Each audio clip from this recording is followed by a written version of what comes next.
They say beauty is power. But what happens when you've never known what it feels like to be beautiful? Meet Ju Kyung, a clumsy, kind-hearted high school girl who's spent her entire life being mocked for her looks. Her classmates call her ugly. Some even throw trash at her desk. Every day, she lowers her head, pretending the words don't hurt. But they do. One afternoon, desperate for love, Ju Kyung gathers all her courage. She writes a note to her crush, a popular boy in her class, asking him to go out with her. Her hands tremble as she stands before him, heart racing, hope in her eyes. But instead of an answer, he laughs. Loudly. He asked her why she thought they were in the same league as ugly as she is. The other students join in.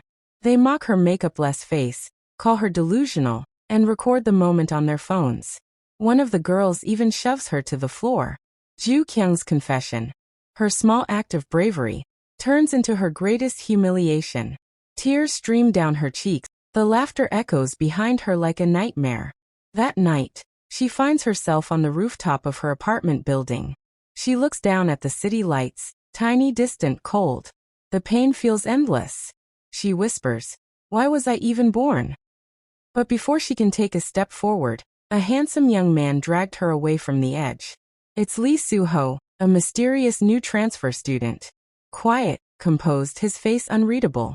He doesn't lecture her. He just says, "Hey, you okay?" It's the first time someone's asked her that in years. Back at home, Ju Kyung's life isn't any easier. Her father loses money in another failed investment, and her mom, who works long hours at a salon, scolds him constantly.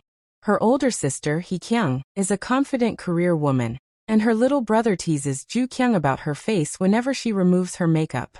Home is loud, messy, but full of love and chaos.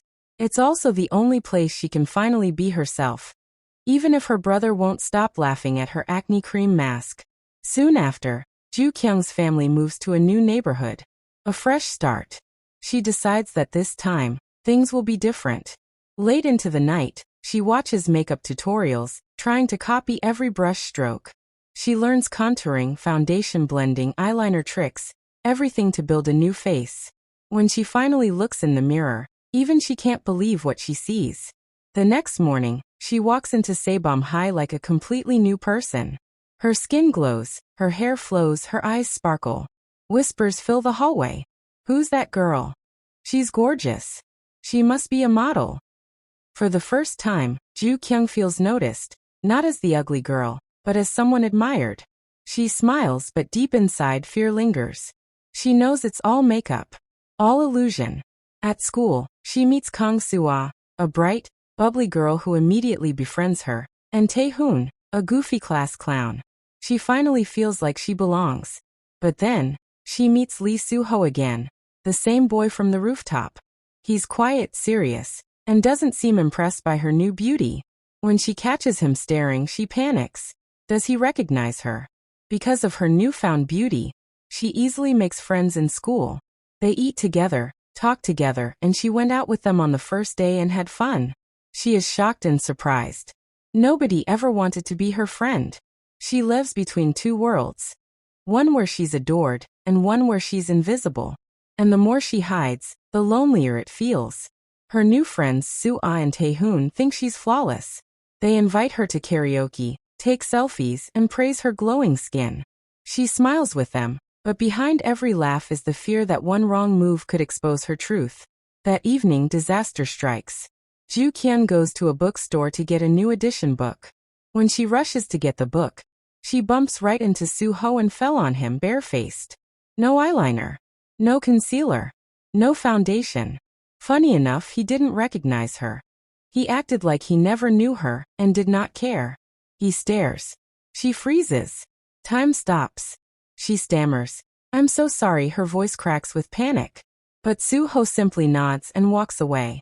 He doesn't recognize her at all. She even tried to make a conversation with him to know if he will remember her, but he does not. He simply ignores her. The next morning, she braces for humiliation, but nothing happens.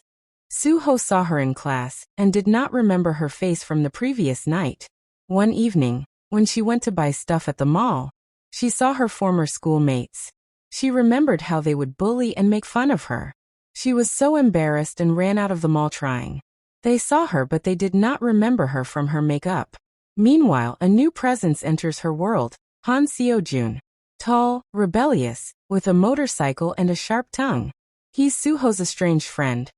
The two share a painful past connected to Se-yeon's death. When Seo-jun crosses paths with Ju Kyung, he teases her, but there's a spark neither can explain. He was being chased by monsters but he escaped. That evening, Soo-ho's father, who is a superstar, came to the city gym. He challenged his son to a match but Soo-ho does not want anything to do with him. They fought and it looked so real. Soo-ho kept thinking of the realities that killed his mother. He hated his father so much. The next morning, Soo-ho and Ju Kyung meet at the bookstore. This time he told her he recognized her from the first day they met. He remembers that she is the one that wanted to jump off the rooftop. She begs him not to tell anyone at all. "Why do you think I will gossip with your name?" he said. She begged him and made sure he signed the contract to not tell anyone. In that moment they connected. They talked about how they both loved horror novels and shared a meal. After Soo-ho discovered her bare face and kept her secret, Ju Kyung finally begins to breathe again. But her relief doesn't last long. Because secrets have a way of finding their way out. When Han Seo. But she still can't shake her fear. What if he tells someone about her bare face? Meanwhile, Han Seo-jun makes his dramatic entrance. Tall, confident, and rebellious, Seo-jun has the entire school's attention. He used to be Soo-ho's best friend, but something happened between them. Something that turned friendship into hatred. Rumors say it's because of Se-yeon's death, but no one knows the truth. When Seo-jun crosses paths with Ju. That day in school, she gave Soo-ho the package she planned to give him but soon discovered that he does not recognize her from the last night.